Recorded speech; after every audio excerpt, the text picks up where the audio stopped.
Chris Alvarez, and welcome to Military History Inside Out, brought to you by War Scholar. We talk about military history from ancient to modern times and everything in between. You can find more podcast episodes, written interviews, word games, and the most detailed military history timeline on the web at warscholar.org or militaryhistorypodcast.com. We're on YouTube at warscholar1945. You can send comments and suggestions to info@warscholar.org. Are you a fan of World War II era music, culture, and fashion? Now's the opportunity to participate in a free ticket giveaway for the musical Bandstand playing at the National Theater in Washington, D.C. from March 3rd to 8th, 2020. From three-time Tony winner and Hamilton choreographer Andy Blankenbuehler comes an upbeat musical about American servicemen returning from World War II. Our hero, Private First Class Nowitzki, is a struggling singer and songwriter home from war. He enters a national music competition with fellow servicemen, and despite facing the impossible, they create a band that moves a nation and which will move you as well. More information about the show and the links to the ticket giveaway are on my website and the show notes. Thanks for listening. I'm speaking with Dr. John Kuehn, author of The 100 Worst Military Disasters in History, published by ABC-CLIO, and I believe it's published this month. I don't know if it's out yet or about to be, but thank you for speaking with me. Oh, no problem. So first, I know you've written several books. How did you come up with the idea of writing this book? Well, I didn't really come up with the idea. What happened was I've written a couple books for Prager already, and because of that, they contacted our department, because we've got one of the biggest military history departments in the world, if not the biggest military history department in the world, with PhDs who specialize in military history at Fort Leavenworth, which is where I work at the Command and General Staff College. So they sent us sort of a cattle call, is what I call it, and it got pushed around. Initially, our director was thinking we'd all write, one or two chapters or however many chapters we wanted to write it would be. But ABC-CLIO or Prager didn't want that. They wanted at most a multi-authored work that had two or three authors at the most. So I volunteered to kind of head up that, and I roped in two other guys into the project. One of them dropped out, and one of them only wrote about 5 of the entries of the 100 disasters that we look at. So that's kind of the long way of telling you how I came about to kind of become the lead author on the project. Okay. So tell me about the focus of the book. How do you lay it out? Is it chronological or thematic? We deliberately picked chronological. I think human beings are more prone to kind of go through time in a linear fashion. As far as I know, unless there's something going on that I'm not familiar with, and that could certainly be the case. I don't think people are zorching around in time on time machines. So I go chronologically. 653 AD comes before 654 AD, comes before the 20th century, comes before the 21st century. So that's the approach. It's chronological. Mm-hmm. We divide it up into sort of a couple major parts. Part one is sort of ancient military disasters. Part two is medieval. And again, we understand medieval is a contentious term. We use it basically to refer to a particular time period, not really to a particular sort of cultural or economic approach to historical interpretation. Part three is military disasters from the early modern period. So we're talking about, beginning with about the 15th century. And part four is 19th century. So there's a lot of stuff going on in the 19th century. Wars are breaking out everywhere. And then recent military disasters is the last section. Okay. And I see that, at least in the book description, it says you talk about military strategy and politics. Do you get into operations and tactics much, or does it stay at that high level? Well, we're taking a look at military disasters. Most of the disasters are centered on day-long, maybe multi-day-long engagement. All right? So we take the Clausewitzian approach of there's engagements, there's campaigns, and then there's wars. And we don't limit ourselves to just battles or just engagements or just campaigns, although using campaigns as military disasters, I think is it's not that innovative as far as I'm concerned, but you don't see it a lot in military history where people kind of talk about a particular military disaster in the framework of an entire campaign. Mm-hmm. But, one of the most famous disasters of all time is the campaign of 1812 of Napoleon in Russia. So we didn't limit ourselves, and we don't limit ourselves to campaigns either. We also have wars. So there's some wars that we consider disasters. And one of the wars that we pitched that way, and it's my chapter, so one of the ones that I did, is the last disaster of the book, which is the global war on terror. Let me see Iraqi freedom. Actually, I pitched Iraqi freedom not as a campaign, but as an entire sort of war, beginning in 2003 and then ending with the recapture of Mosul in 2018. So, but it's a big disaster from the beginning to the end. So that's probably controversial. So we tried to look for disasters. So in the introduction, so I wrote the introduction. We kind of lay out this whole idea that our criteria for disasters weren't just who beat the other guy, who beat up the other guy more, who took the most casualties or who retreated the furthest. And we didn't really use those as sort of criteria. We looked at disasters that destroyed armies, destroyed states, ended up in a political result. And the political result is something that we liked. We liked a disaster that had a political result, so you get the Protestant cause in the 30 Years' War, after Breitenfeld is sort of rejuvenated. And then that cause again is undermined a couple of years later when the Swedish army gets annihilated at Nuremberg. So we kind of took that approach. The only ones that I can guarantee totally adhere to that approach are mine. All right, but that's 95% of the book. So that's pretty much most of the book. Although my other author, David Holden, he kind of adhered to that approach too, but he did a lot of the more ancient stuff. So he did a couple of ancient campaigns and engagements. So most of it's got my fingerprint on it in one way or another that way. So that's sort of the criteria that we're looking at. I could actually go to the intro and kind of to show you how it starts out. What are military disasters? What are their dynamics? Or the common threads that link them? These are the sorts of questions we have to address in the book. Mm-hmm. And again, I do want to emphasize for your listeners, I tried to get the name of the book changed. I said, hey, this is not the 100 worst military disasters. This is 100 military disasters from military history. Okay? So that's what the book is. The book is sort of 100 military disasters. There's really, in terms of, an argument about are these the worst or are these the top 100, we don't make that argument. We don't claim to make that argument. Mm-hmm. Somebody else could come up with a list of 100 that they think are the worst. A few of ours might be on their list. A few of ours might not be on their list. We don't care. It's 100 military disasters. So I want to make sure your readers know that. When you read the intro, you realize that right away. I put that in the intro, too, but they refused to change the title of the book. But they still paid me, so oh well. Yeah, I know it sounds more. It catches more eyes when you throw in that worst part.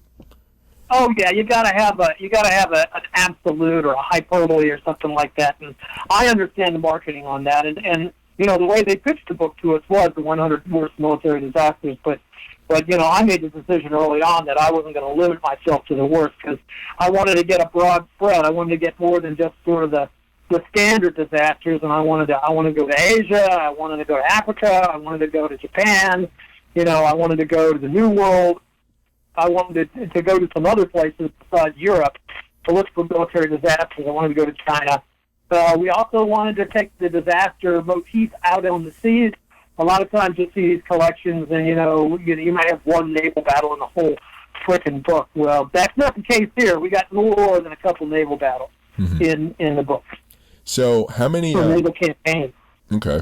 How many civil wars and revolutions did you include? Because those have somewhat of a different dynamic than your standard nation-on-nation conflict. Well, some of the engagements occur within what you might call a revolution. For example, the Yorktown campaign, or there's the French Revolution. As far as civil wars go, because of the complexity of civil wars, we're sort of limited in the amount of discussion that we could have.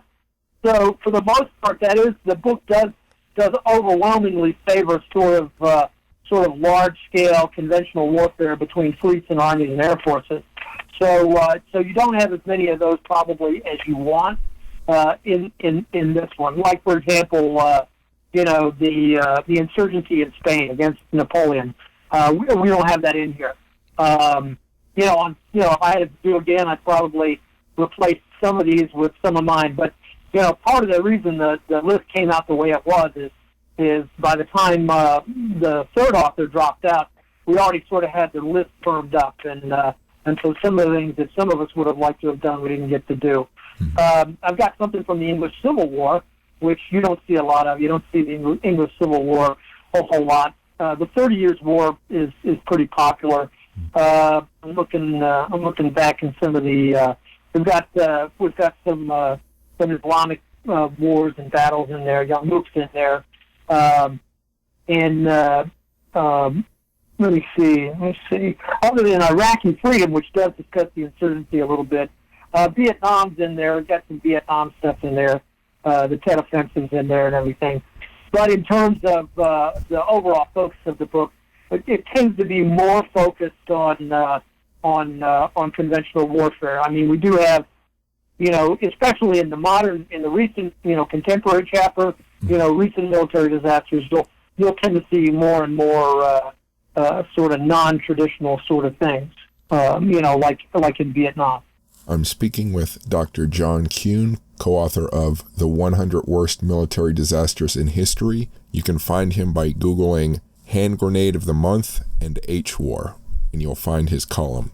If you like this podcast, please visit warscholar.org or militaryhistorypodcast.com or Warscholar 1945 on YouTube, and like me and follow me on those sites. Now back to the podcast. How many of these military disasters are attributable to technology that one side had that the other wasn't prepared for? Almost none of them. Almost none of them. And that's probably because of me. Because, I a lot of times you'll think you're going to get this big victory. And more often than not, when we talk about, let me see if I can find it. For France 1940, a lot of people think France 1940 is due to technology. It's not. It's due to tactics. It's due to luck. It's due to contingency. I mean, the airplanes and the tanks that the Germans have aren't any better. In many cases, are not as good as the ones. I mean, the Spitfire and the Hawker Hurricane are every bit as good as the Messerschmitt 109. Maybe they don't have the ground attack aircraft, but the Germans are still working on things. And if Stukas are caught without fighter escort, they get decimated by Spitfires or Hawker Hurricanes. So there's not a whole lot of these operations that we really make a big deal about how technology was so much better. More often than not, we're looking at sort of the holistic approach, where you'll get a solution to a problem that has to do with tactics, doctrine, and organization more than and leadership. And leadership's a big deal. Then it has to do with some silver bullet that somebody thinks they've got. Do you really consider countermarching, counterfire, linear tactics as technology? I don't. So it's tactics. The musket, the arquebusier, the flintlock, the matchlock, they've been around for 100 years when those tactics came along. So more often than not, what we'll see, for example, with the Görlitz-Tarnow offensive, is new tactics. Or in the case of the Germans, rupturing the Imperial Russian flank and and essentially cutting off the salient of Poland and winning this huge victory on the Eastern Front in World War One. That's really due to, the Germans kind of doing what the Germans like to do, which is maneuver warfare with some, a couple new things that they're doing with artillery, but they haven't invented anything new in terms of the artillery or anything to make that offensive as successful as it is. It's successful because, the Germans have Hans von Fake as the chief of staff, and he comes up with a really good plan and really good coordinated sequence of engagements to win that campaign. How about logistics? Does that factor in much? Yeah, a lot. You will see that a lot. You'll see a lot of that in a lot of these operations where logistics will be a key factor in the success or the failure of a particular operation. For the Germans, some of their big disasters, and some of them are in the book, by the way, are really because they're so poor at logistics. They get stretched out and they get culminated, and then they're ripe, for a smack. Guadalcanal is a campaign where logistics is one of the deciding factors. It's not the only deciding factor, but it's a huge deciding factor. The Japanese, are good fighters, really, really good fighters. They have sort of this reputation as jungle supermen, but even jungle supermen who don't have proper medical care, who don't take quinine, who aren't getting fed a certain minimum amount of calories a day, are going to lose if they don't have a logistics plan in place to help them. And Japanese, the Japanese can run troops down the slot and dump them onto Guadalcanal and let them, hike overland to be slaughtered by the Marines and then the Army, but they can't feed them. So, they'll lose that campaign in great part just because of logistics. Mm-hmm. How many of the winning sides in this collection had good, but before the war, the campaign, well-developed sort of military training, officer corps, that sort of thing, who were more, does better preparation beforehand factor a lot into it? For some of them it does, for some of it doesn't. I mean, let me see if I can find what I put in the introduction about that, because I've actually got a little spot in the introduction where I talk a little bit about that and tell the readers kind of be on the lookout for it. Let me see here. Yeah. Well, this might help you understand it. So another feature of military disasters is professionalism of the Army. So and oftentimes one side thinks it's going to win precisely because it does believe itself to sort of be the paradigm military, that they sort of have the lock and the key for military professionalism. I would say that's how the United States military looks at itself today. Is so we sort of set the norms and the standards for what military professionalism looks like. But occasionally that meets a rude awakening. It's not in this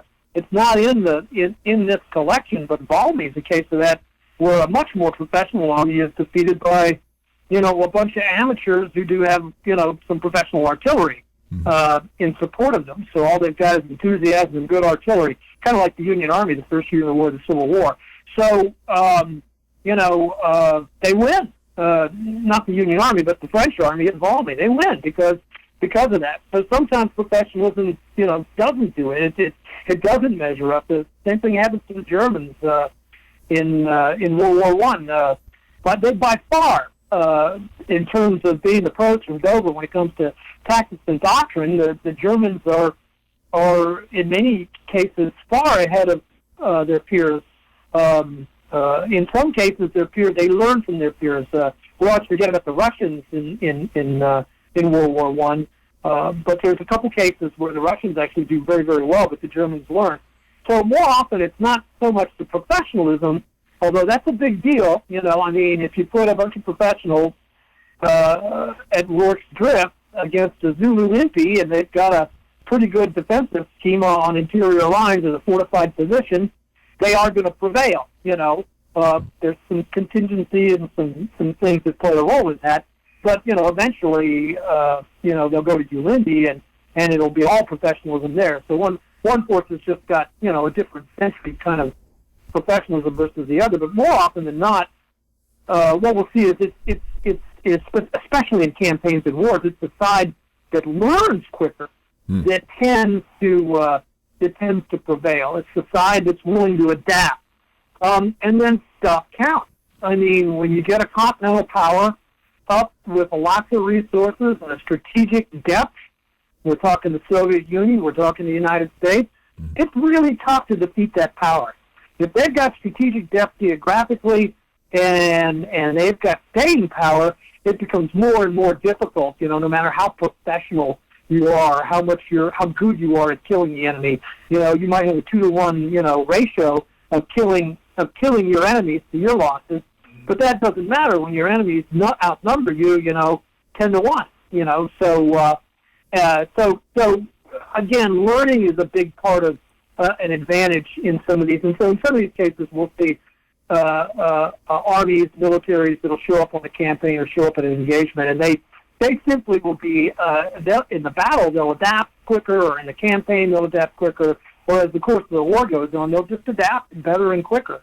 Probably the biggest example of sort of preparation before the fight, we might think about amphibious warfare in World War II and the fact that the United States Marine Corps had put in so much effort into trying to come up with a pretty robust, effective amphibious warfare doctrine. And what they didn't have was they didn't have a lot of the technology. They had the doctrine, but they didn't have the LSTs and the Amtraks.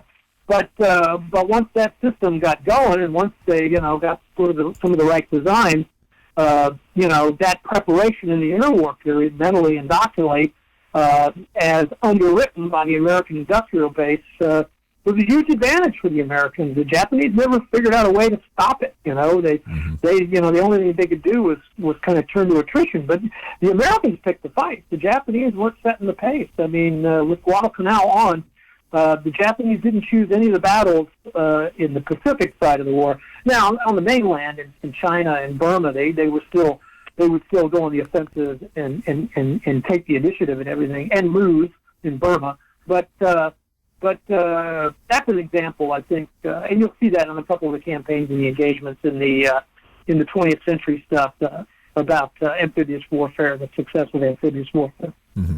Now, how about the naval campaigns? What sort of issues do you see there that cause disasters?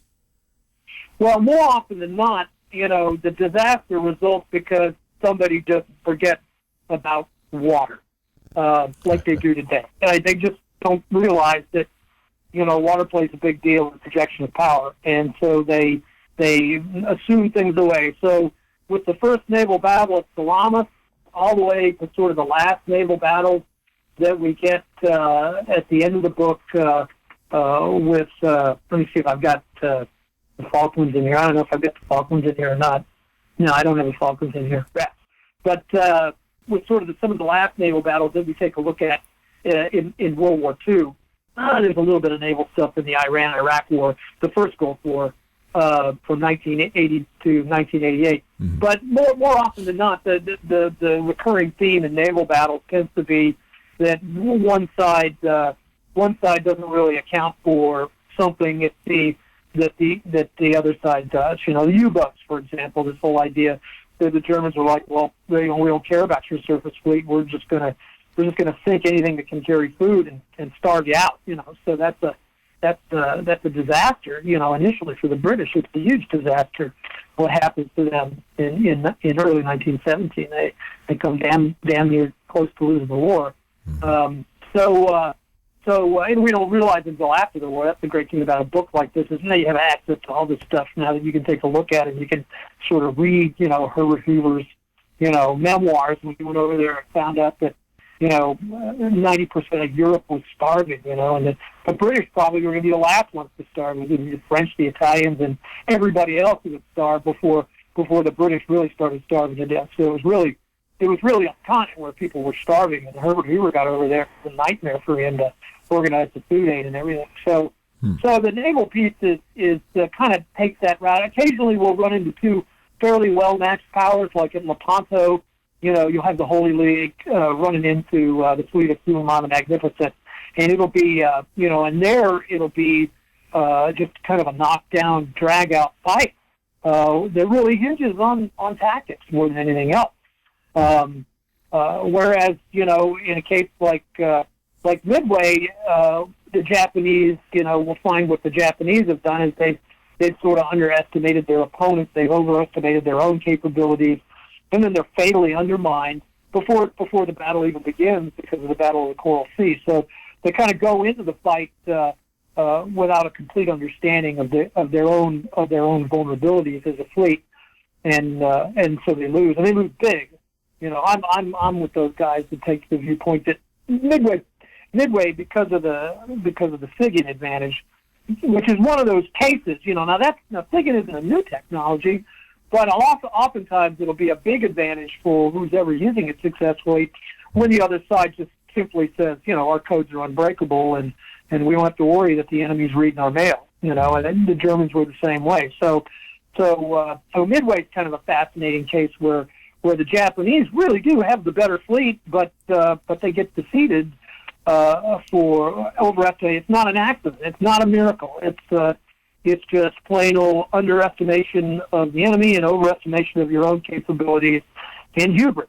And hubris is a constant theme throughout most of it. I mean, it's one of the major themes of the book. And most of these disasters have a link back to hubris, like Syracuse. We do Syracuse, where the Greeks and the Peloponnesian Wars go to Syracuse and basically lose their entire army and their entire navy in one campaign, and almost lose the war in that one campaign. They managed to kind of fight back, but we don't go into that in the book. But we just talk about Syracuse because the way the chapter on Syracuse ends is, it's gone. The Athenian fleet is gone, and Athenian strategy is entirely dependent on power projection with a fleet. So hubris is a big one throughout the book.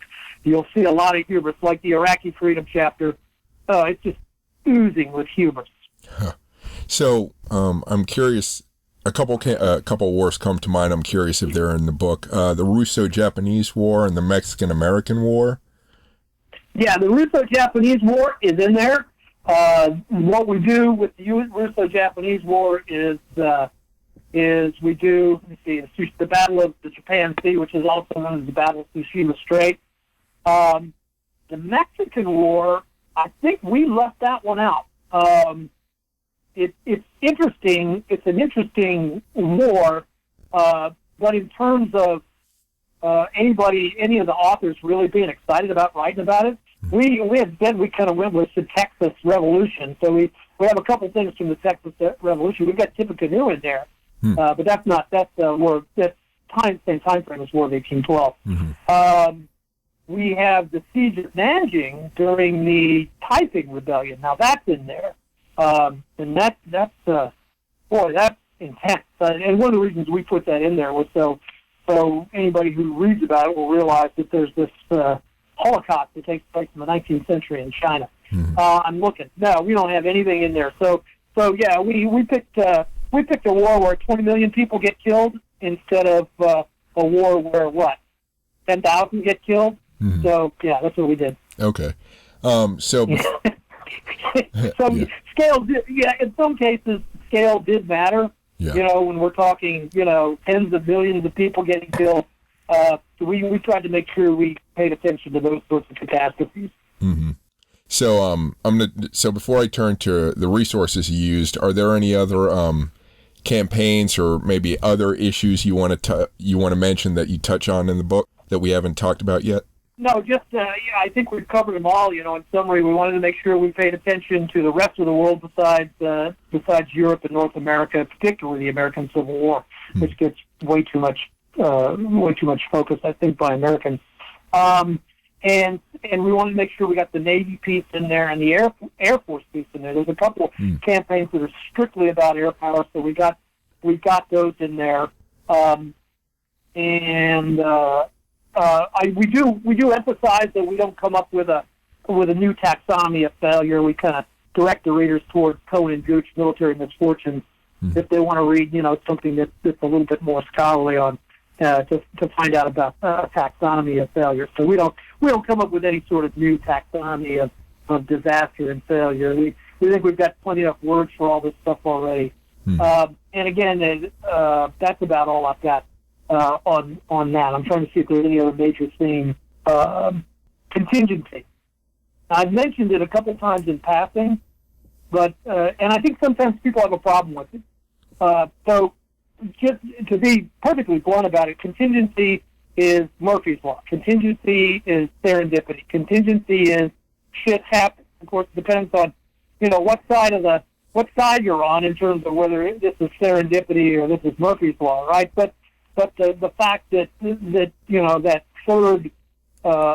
that third component of Clausius's Trinity, which is uncertainty and probability, is a big deal. And what we found looking through these disasters was, more often than not, the role of contingency wasn't so much of, hey, if, for the lack of a horseshoe, I would have won this fight, for example, for Richard III at Bosworth. More often than not, what contingency does is it increases the scale of the disaster. So, for example, at Midway, some lucky things do occur, but they don't really lead to the victory so much as they sort of increase the scale of the disaster that takes place. So we tended to find a little bit of a linkage there between the scale of the disaster and the contingency factors and the contingent things that happen. And in some cases, contingency, it could have gone this way or that way, but more often than not, there's no single contingent thing that happens. It's usually a bunch of contingent things. I think the great man version of history that we get a lot, it will be like, well, this is the key moment in the battle, when victory or defeat hung in the balance, And we, I don't really like that. We probably are guilty of it in a couple of these write-ups that we have, but that said, I'm not a big fan of that. This was the key moment in the battle, where success or failure hung in the balance. More often than not, success and failure are fluid, dynamic sort of things. There's a trajectory towards failure that happens, and it often happens, as you mentioned, well before the campaign, the war, the battle begins. So it takes a lot of contingency sometimes to sort of overcome that tide of failure that's washing your military out with it to sea. I'm speaking with Dr. John Kuehn, co-author of The 100 Worst Military Disasters in History. You can find him by Googling Hand Grenade of the Month and H-War, and you'll find his column. If you like this podcast, please visit warscholar.org or militaryhistorypodcast.com or Warscholar 1945 on YouTube, and like me and follow me on those sites. Now back to the podcast. So what did you use for the research for the different battles or different events?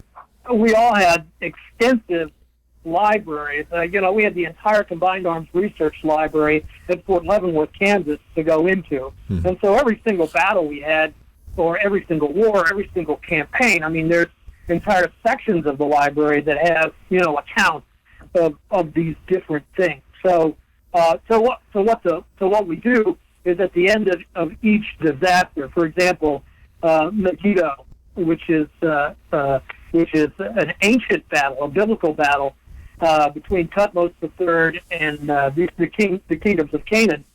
We'll put what our resources were at the end of the book. It doesn't include all the resources, so this is not a footnoted scholarly work. This is really more of a popular history work. We tried to make sure, though, that in addition to using sort of recent scholarship, in some cases you want to list something classic. For example, the Battle of Pharsalis, which I did. I had more recent scholarship by guys like Goldsworthy and guys like that, but I also threw Delbruck in there. His account of the Battle of Pharsalis is really fascinating. It's sort of a historiographical piece, and it's nice for the students to see that. But more often than not, the more recent accounts of these things are leveraging either new finds, archaeology, and again, the closer you get to current day, the more important primary sources are. But in terms of going out and doing a lot of primary research unless it was something that I'd already done, and now I'm speaking just for me, I'm not speaking for Dr. Holton, but unless it was something that I had some pretty good familiarity with some primary sources on the topic, i.e., for me, World War II for the most part, or the Cold War stuff, then I tended to use almost entirely secondary sources. So most of these sources are secondary sources, but they tend to sort of be scholarly secondary sources. We tried to shy away from popular secondary sources and kind of stick with sort of the academic scholarly secondary sources that are fairly well researched, fairly highly thought of by other scholars. And I presume where you had maybe conflict in conclusions, you just apply your professional judgment as a historian yourself.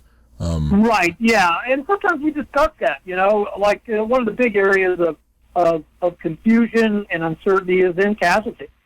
One account will say, well, this is how many casualties there were, and another account will say, this is how many casualties there were, and so you'll say, well, 10,000 casualties, 20,000 casualties, what we do know for sure is that, the Japanese pulled out of Korea and didn't come back for 1,000 years.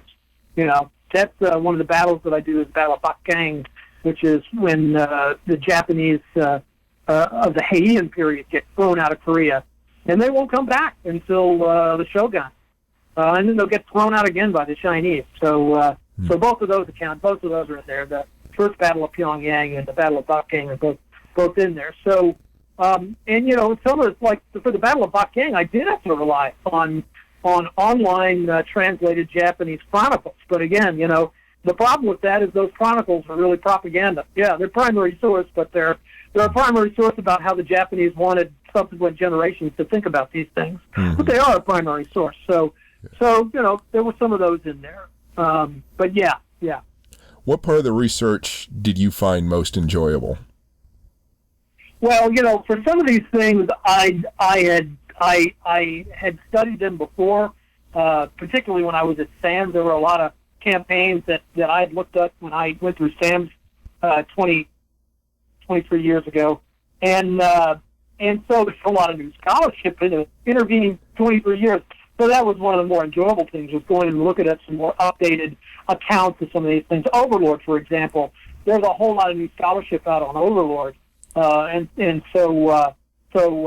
So it's always interesting to sort of look at the new scholarship and to see the revisionist scholarship, that'll say, wait a second, this wasn't as big of a disaster or as big of a victory as you thought it was, here's what happened afterwards, So occasionally, yeah, we do have to sort of put on our all-knowing hat and say, well, here's the judgment I'm going to make about this or that or the other. But yeah, running into new scholarship is always fun. Like for Pharsalis, I'd never gone back and read the account in Delbruck on the Battle of Pharsalis, and then I got to compare it to the most modern accounts of Pharsalis that are out there. And in some cases, big differences, and in other cases, not so big differences, So that was kind of fun, to kind of get back up to speed. It's my thing. I like military history. I like sort of kind of going back and revisiting the scene of the crime and seeing, seeing whether the crime story needs a little update here. Because, it's like going to a crime scene to investigate these things. We don't really know what happened, A lot of the people that are guilty are dead, and you can't interview them. What did you find that was most surprising in your research for this book? Gosh, that's a good question. How do you judge a good question? Because you don't have a ready answer, right? So, I'll probably, the most surprising thing about it had nothing to do with the surprising thing was the fact that I had to write most of it. So that's the most surprising thing. I was not planning on writing the bulk of the book. I really was thinking it was going to be a one-third effort with these other two guys. So that was not a pleasant surprise. But maybe it's that thing that I mentioned earlier that it's not really that disasters can be explained in many, many, many ways. and I already kind of understood that technology is overrated, so that wasn't a surprise for me. That the sort of one of the major explanatory things for one side winning and one side losing wasn't so much technology as it was sort of systems and tactics and doctrines and organizations. But the thing I mentioned about contingency, that was kind of a surprise. That the scale of a disaster often had a lot to do with the unexpected, with uncertainty, with the fog of war, and with friction. Mm-hmm. So, for all these entries you wrote, was there anyone that had a question that was particularly difficult for you to come to a conclusion on, or maybe you still have a big question mark about something in that? Yeah, let me take a look at the list. I mean, there probably was that for just about every one of the ones that I wrote. Mm-hmm. There was a question in my head, like, well, crap, what happened there? What was the deal there? Why did that happen? For some of this stuff, it's just that, we're looking back so far into the past, so it's really hard to get any new data or anything like that to kind of look at things. Some of these, were picked just because we kind of knew them pretty well, like Trafalgar. There were no surprises for me with Trafalgar, even using the more recent stuff that's out there on Trafalgar, that's coming out of the United Kingdom, particularly by guys like Roger Knight and guys like that. Mm-hmm. Yeah, again, the casualties are still a big problem.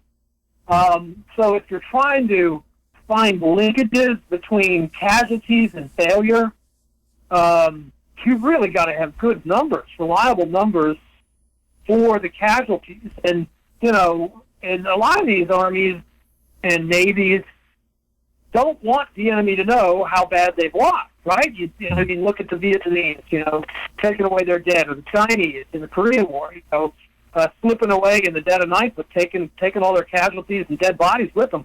So we have no idea how bad we've hurt them or not, right? Mm-hmm. So that's an area where I have a lot of questions, is in casualties. What was the true scale? Were they more? Were they less?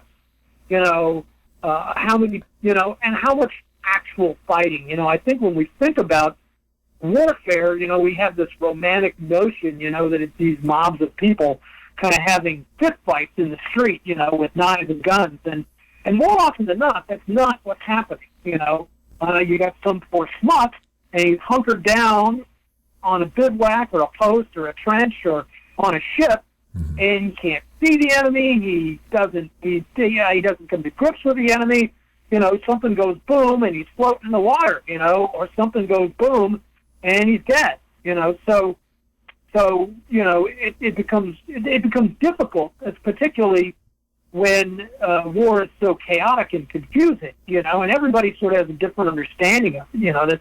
This whole idea of the elephant, that nobody's ever really seen war for what it is, unless you're God, I guess. But everybody has a particular perspective, and that perspective in just about every case has got flaws in it, including the people that were there at the time. It's like, I don't think I understand what's going on here. I don't know why this happened. You get up the next morning after a particularly vicious fight somewhere, and the enemy's trenches are empty, and you're like, well, where the hell did they go? You go all the way to the north of Guadalcanal, and they're gone. What happened? Right. Well, they got on their ships in the dead of night, and they left. You have some places where there's not even a battle, because the enemy just packed up and left, and the enemy went somewhere else. So that's, the great thing about history itself is it's so full of holes. I mean, mm-hmm. What we really know is very small, which should make us very, very humble, and should make us very, very careful and cautious about trying to draw too many lessons learned from history, particularly what I would call the big lessons learned. What history will tend to do is to give you insights, like, am I really seeing this for what it is? Mm-hmm. And again, in military history, the stakes are as high as they get in human interaction. I mean, mm-hmm. it's life or death, of people, of militaries, of governments, of the state, mm-hmm. of civilizations, of cultures. Mm-hmm. So, So, there's just the battlefield, the campaign trail, the war is littered with question marks. And I kind of knew that going into this, that there was going to be a lot of things, and I was going to be like, well, sure hope that is correct, because, this particular insight that I'm going to offer is based on sort of that number. One thing that you can tell, though, is, which is good about us, and again, the more recent you get, the harder it becomes, which is you sort of know how things work out. You do know, for example, the battle like Waterloo, which, by the way, is not in this collection. You do know that's the last battle of a 23-year war that takes place. And a long peace ensues, a long general peace ensues in Europe after that. But at the time, there were a lot of people that weren't convinced that was it, that they were going to have 100 years of Pax Britannica after that was over. There were still a lot of guys kind of looking this way and that way, like anything could happen. So there's a lot of question marks out there that, and we'll never get them all, but that's why history is such a great profession, because you can spend your whole life until you finally go to the grave, being a sleuth, being a crime scene detective, being the forensics guy, trying to figure out what the hell happened, and maybe how can we avoid that in the future, And I'm more about avoiding things, not kind of going out and finding trouble, but kind of like, hey, how can we, the best thing to do with a submarine, for example, is to avoid it. You don't look for them, you avoid them. So if they're sitting out there by themselves with nothing to shoot at, they're useless. You've defeated it if you do that. So the best submarine warfare is find out where they are and avoid them, and then just let them sit out there and die of boredom, of course, unless they've got ballistic missiles. That's a completely different thing. Right. By the way, we don't have, I don't think we have any nuclear disasters in here. Of course, we could have put that in there, so that's probably one of the ones that would be in the 100 worst, is Nagasaki and Hiroshima. But we don't actually have that in the book. So people need to be forewarned. You're not going to get that. I do talk about that in my other books, in Eyewitness Pacific Theater and Military History of Japan. I talk about Nagasaki and Hiroshima. And again, if we're going to, if we're looking for technology being a big factor, well, that's probably one of those rare times in history where it's almost entirely the disasters of Hiroshima and Nagasaki can be put down to new technology, but that's pretty rare in history. Yeah. Though I would say that the threat that the Soviet Union was about to move into Japanese territory, seemed to have a bit of a factor there in the decision as well. Oh yeah. Well, again, if you, and I'm going to tell your readers that here's a book that's by a publisher that you probably recognize, Naval Institute Press. So the book about that is something called Hell to Pay. So it's about the plan for downfall for the American invasion of Japan, which was going to consist of Coronet and Olympic, and that goes into all of that in loving detail. But as far as doing a 1,300 word chapter, because these are about 1,300 to 2,000 word sort of chapters for each one of these disasters. Otherwise, the book would have been 1,000 pages long. Even so, it's pretty long. It's pushing 400 pages, so it's a pretty long book. Yeah. But it's in a nice format, and there's maps. So there are some maps, there are some pictures in it. Again, the maps are more utilitarian than anything else. They're not going to be anything that cartographers are going to go to the. But there's some good stuff in there, and we've got some pictures in it too that kind of capture things. And some of the captions are fun. Like, for example, the Teutoburg Forest, which is one of the disasters we have in there. We've got a woodcut, of Arminius' German tribes attacking, and we know, the dress is probably patterned after a much later period, i.e. when the woodcut was made, like in the Renaissance, right? So right. They all look like 13th century soldiers and warriors. It's not soldiers and warriors from the first century. Right. So that's fun. Here you got, I'm looking at this woodcut, and here's a knife. I didn't know the Romans had knives, Yeah. Well, artistic license. Yeah, I know. You got to look. But that's in there. I mean, there's some little things like that that are in there. So the book has got some stuff like that in it. As far as the price goes, I'm not to blame for that. So don't blame me. It's not my fault. I'm not the one that made that decision. So if you got any problems with the price, just take it up with the publisher. So I know. So history research can be kind of dry. But did you come across anything that had any kind of emotional impact on you? Either something really amusing or something that kind of sad for you to come across? Well, I'd known about the Taiping Rebellion, that there was this huge Holocaust that takes place in China that almost nobody in the West knows about. So, but if I hadn't known about it, and I probably would have been very, very upset, to realize that this kind of Christian cult, the Taiping, the Kingdom of Heavenly Peace, where this guy conceives Jesus Christ, Chinese brother, it leads to at least 20 million deaths, in a period of about 20 years. So that's about 1 million a year. And it's not the only thing going on in China. I mean, if some people will puff the numbers up because there'll be all these other rebellions that are taking place in China. If you throw those numbers in, it's just horrifying. It's like, well, this is with 19th century technology, and they're killing, 1 million people a year in central China. How could that be? How did that happen? Well, it happens because, you got about 500 million Chinese, and when you give them all, swords and spears and muskets, they can kill a lot of each other. If it's a really bitter kind of a warfare taking place. And China won't get a break. I mean, when we get to the 20th century, she'll pretty much be at war from 1911 until 1953. And if you add up all those numbers, they're probably pretty bad too. Yeah. So, although she'll get her independence, so you can't really call that a military disaster. And Chinese will sort of create herself as a modern one-party, communist state.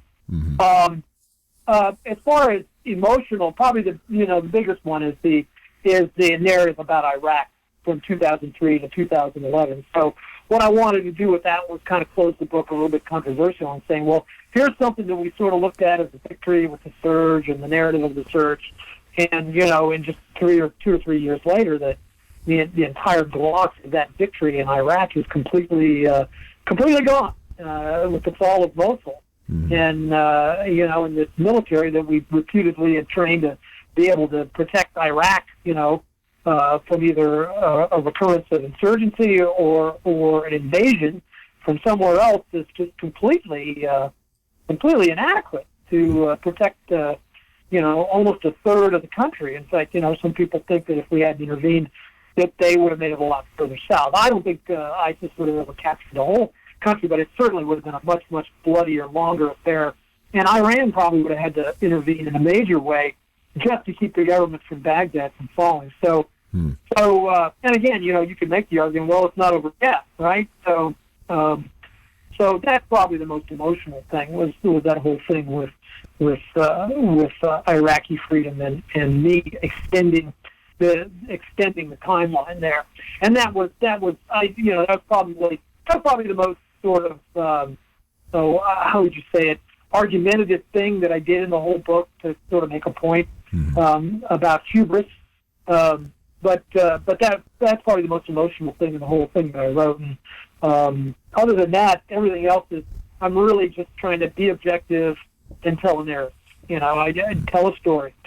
Hey, what's the narrative here? Gustavus Adolphus shows up with a bunch of Swedish officers and a new set of tactics and doctrine, and forms, this professional army that turns things around for a little while in the 30 Years' War. This guy Henry Tudor, is pretty much, just about defeated. There's no way he's ever going to get the kingdom, but, all these sort of things happen, on the road to Bosworth, and all of a sudden he's king. He's the greatest warrior in England, who was Richard III, who was a fantastic warrior. After the Earl of Warwick is killed, Richard III sort of the guy, Richard, Duke of York. So there's these really fascinating stories, and they're set not against sort of this idea of victory, but against this idea of defeat. And because I think we learn more from defeat than we do from victory. I think victory is a pretty thin school for future victory. Yeah. So I mean, you can still keep winning for all sorts of reasons, but in terms of sort of maintaining that edginess and that adaptive, innovative learning edge, nothing does that for a nation like losing a war, losing it badly. Mm-hmm. You did mention that you ended up having to write a large part of the book. Did it cause any delays in meeting deadlines, or were there any other issues in getting the book finished or published? Yeah. No, the book was supposed to be out last year. So, yeah. I think probably when we take a look at it, the overall depth, there were some other things that also delayed the production of the book. But yeah, that was the biggest thing. Was when the first guy said, "Well, I'm not going to be able to do as many of these disasters as I initially thought I was going to be able to do," and then pretty late in the project, the other author kind of dropped out and said, "Well, here's what I've got." So I had to go and take everything he had and kind of go over it all again and go through it and make sure everything made sense, and then we had the proper resources accounted for and everything. So yeah. Did the publisher consider dropping the project, or did you step up? Or? Well, they would have. I mean, that's just a case that you don't meet your contract, and then you send your advance check back, and and it's hard to get a job with that publisher again. So I'm not a big fan of that. I don't like to burn bridges with publishers. So I try to meet my deadlines, and I try to finish my project. Okay. But I don't know. Maybe that's the military upbringing. You accomplish the mission no matter what, right? Right. Yeah. Okay. So yeah. Your listeners might not know that I'm a retired Navy commander, so I do have a little bit of military training. Okay. Not as much as an Army guy, but for Navy time, not bad. Yeah, but try to have an Army guy sail a boat or captain a ship. Yeah, that's hard too. Most of my experience is in airplanes, but yeah, I had to learn how to drive a ship. That's not so fun. The 95,000-ton aircraft carrier, whew, those babies, they're fast though, so they can handle pretty well. But if you start turning too fast with those things, planes start falling off the decks. Yeah. So do you have another? Stand by for high-speed turns, right? Yeah. Do you have another writing project coming up? Well, I'm looking. I haven't started anything. Most of what I've got going on right now are articles. So I've got an article in for the Naval Institute General Prize update. So I've got an article in with them, and because they're still accepting those and judging those, I'm not even going to tell anybody about what that is. So I've got an article in for that, and then I'm working on two different articles in parallel. So I usually have a couple articles and book reviews that I'm always doing. So, but I don't have any books going on right now. The two articles I'm working on, one of them is we're coming up on the 100th anniversary of the Washington Naval Conference. Everybody calls it the Washington Naval Conference. Actually, in 1921, the official name of the conference was the Washington Conference. It was the Washington Arms Limitation Conference. So it wasn't supposed to be just navies. The sort of the number one agenda item on the agenda that the Secretary of State Charles Evans Hughes had for everybody was to try to figure out how to stop the naval arms race. But naval armaments weren't the only thing on the table. So the 100th anniversary of that is less than 2 years away, at the beginning of the conference.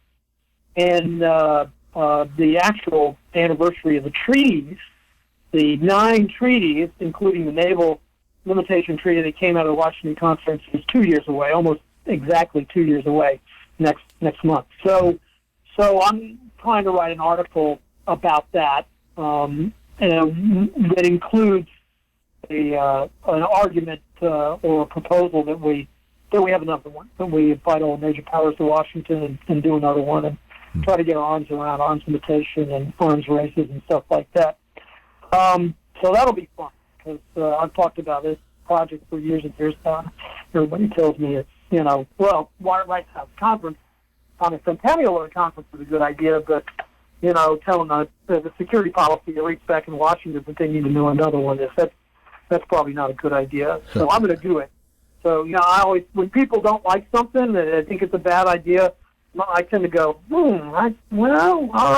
So maybe it's not a bad idea. Maybe it's really a good idea and it needs more exposure. So I'm working on that one. And I don't have anybody to publish it yet. I'm just working on it right now. I've got about 2,000 words done on that one. And then it'll probably be about 6,000 words when I'm done.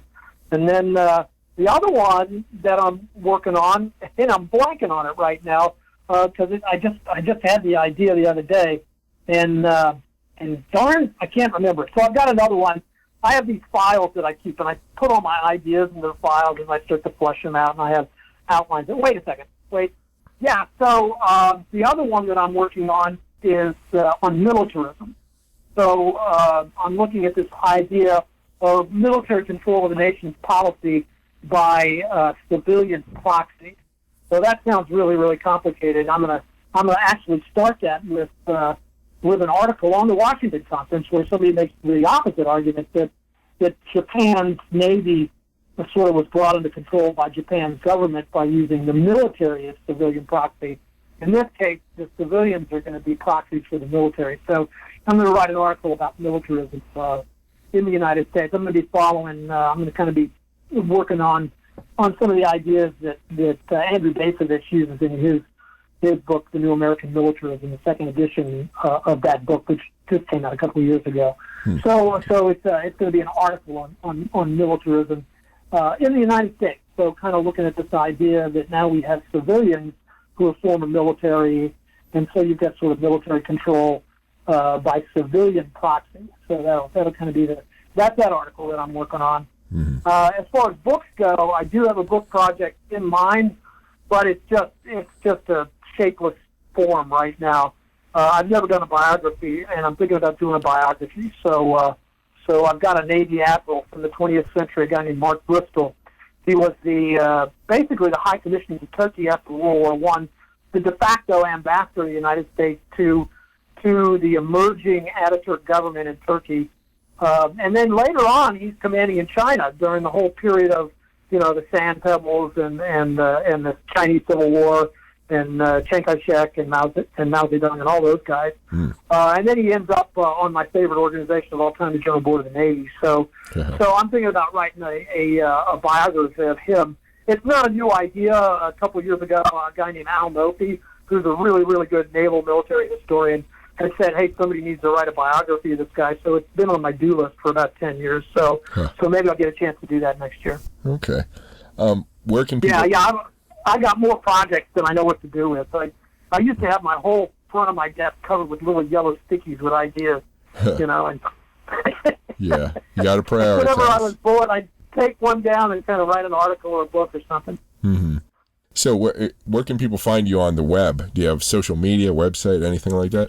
Yeah, there's a couple places. So I'm on Twitter at JKUEHN50. So if you want to read my provocative, incendiary, and upsetting views on Twitter, that's what Twitter's for. I would give my Facebook, but I don't do anything on Facebook. I just look at the pictures that my brothers and sisters post of their kids and their grandkids. So that's all I do on Facebook. Okay. I am on HNet at HWAR, H-War. I have a monthly blog that I do for them called Hand Grenade of the Month. And it's usually something provocative. That's why I call it a hand grenade. So I'll throw something like, everybody says Doug MacArthur was a great general, but he really wasn't that great of a general, and here's why. And then I'll kind of let people kind of, throw hand grenades back at me. So that's on HWAR, HNet, and that's called the Hand Grenade of the Month. You could Google it. So if you Google Hand Grenade of the Month, HWAR, you'll probably get me. Okay. And that's really the only places that I'm kind of on the net at. I'm not really on the net anywhere else. I don't have my own website. I don't really have my own blog that I run.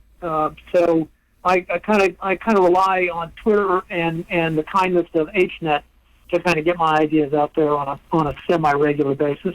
Okay. Well, that's all the questions I have. Do you have any final thoughts or words? No, I appreciate you guys talking to me about 100 military disasters. It'd probably be in libraries, so the people that like libraries can probably find it. I don't know if it'll ever be on audiobook. It's not a boring book, so you probably don't have to worry about falling asleep at the wheel of listening to it on audiobook. I'm sure they'll have it on Kindle. Mm-hmm. Other than that, I appreciate a chance to kind of talk about military history for a couple hours. Yeah. Well, thank you. Yeah, that's what I like to do. It's my favorite thing. Thank you for listening.